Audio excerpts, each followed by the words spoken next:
Welcome everyone to the Honest Review. Today we're going to be having a look at the K95 Platinum RGB XT, which we're now going to call the K95 Platinum to keep things short. Now, Corsair just announced their update with a whole bunch of upgrades to the K95 Plat at CES 2020. We're going to cover what's changed from the previous K95s, what features make this board unique, who it benefits most, all the pros and cons that come with using it, and whether or not it's worth it, I leave entirely up to you. Now let's get this out of the way. For those of you who are just wondering what has actually changed from the original K95 Platinum. First off, the Cherry MX browns and speed switches for this board are now made in Germany from a new facility using improved materials and a new manufacturing process, so they have double the lifespan. Yes, we have gone from 50 million to 100 million presses guaranteed. Welcome to 2020. Now, you can get this board with the Cherry MX Blues, but they're not manufactured in those new facilities with upgraded materials and the new process, so they will only be rated for 50 million actuations. Now, internally, the onboard memory has been buffed. We could only have 3 onboard profiles for the previous K95. Now there is 8 megabytes of built-in memory supporting 5 onboard profiles with an independent Cortex processor, and these profiles will work on any PC whether or not it has the iCUE software. The wrist rest has changed in design pretty much all the way around. It used to connect magnetically, now it has a clip on the bottom side, and it has a new leather padded design. The keycaps are double shot PBT with a medium finish, ever so slightly textured. The remaining improvements are software based, coming from Corsair's partner company, Elgato. Now there are 6 G or S keys depending on the keycaps you choose, and these function as a mini Stream Deck. For those of you who don't know what a Stream Deck is, I highly advise that you check out a review just so that you know what all is really coming built into this board.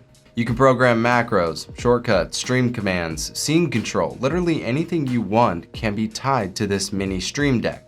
The Stream Deck software has also been updated with the new action bar for an on-screen display of what is programmed to the Stream Deck buttons. This action bar can also be hidden or used to pull up the Stream Deck program. The next update came to the iCUE software in the form of a key switch debounce time calibration feature. This is to prevent double registering keys from rapid presses. Finally, and most importantly, all of the software side updates to the K95 Plat are actually backwards compatible. So if you already have a K95 Plat, you're actually reaping all of those benefits already. Alright, so besides the changes to the wrist rest, the double shot PBT keycaps with a little bit of texture now, there's no other major changes to the K95 Plat aesthetically. And if that's all you were worried about, that's it pretty much for all the major changes. Thanks so much for stopping by, like the video, subscribe to the channel, I'll see you in the next one. But for those of you who are interested as to why I consider this to be pretty much the best all-in-one combination board for streamers, especially content creators, yes, and just gaming overall, then let's dive in.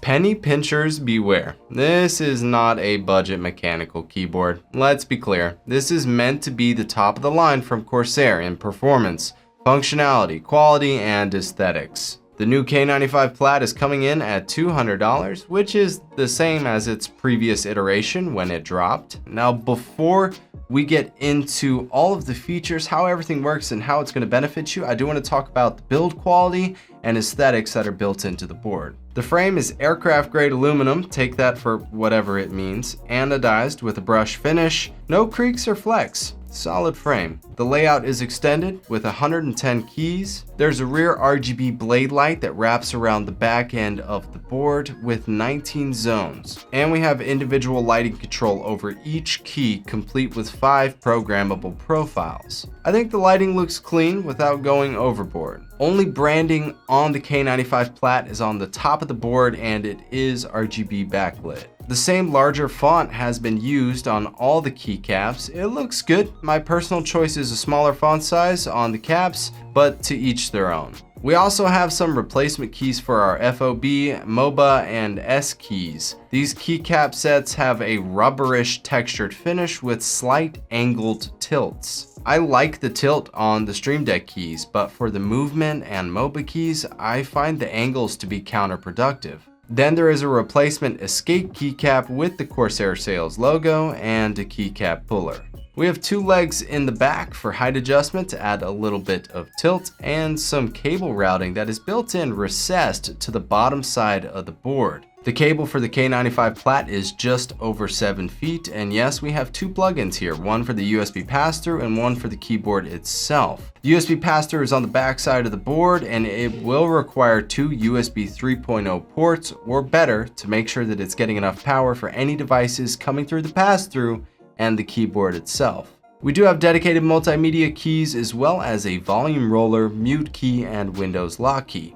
Then we have our profile key, which shines different colors depending on which of the 5 profiles you're using, and a brightness key to adjust the RGB lighting strength. Now, the Corsair IQ and Elgato Stream Deck software will be needed for full utilization. After you get these set up, you will have full control over all of your key lighting, macros, polling rates, specific layouts for different tasks, and so on and so forth. And yes, pretty much everything on the board is remappable, even the volume roller. There are some standard lighting effects. I like a few of them, but my preference is a static soft color. Now, when you set this up with the Stream Deck software, you're going to go under System, See Devices, and access your G keys. I have to stress how useful these are. Essentially, these 6 G or S keys are full-blown Elgato Stream Deck hotkeys. You know what? If we were to go on Amazon right now and get a mini Stream Deck from Elgato that had 6 hotkeys on it, it would cost us $80. And yes, I've been streaming for years, and ever since I got my Stream Deck, I can't imagine streaming without one. I have to point out the switch preferences on this board. The cherry speed and brown switches aren't plagued by that tactile bump with loud clickiness. They're smooth, quiet, extremely fast, and light to the touch.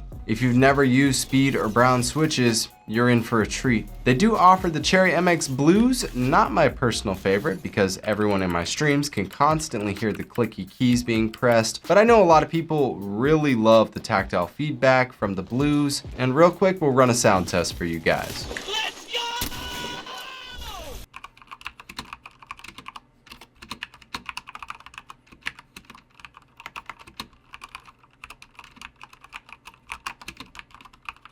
Okay, the cons. First off, the price.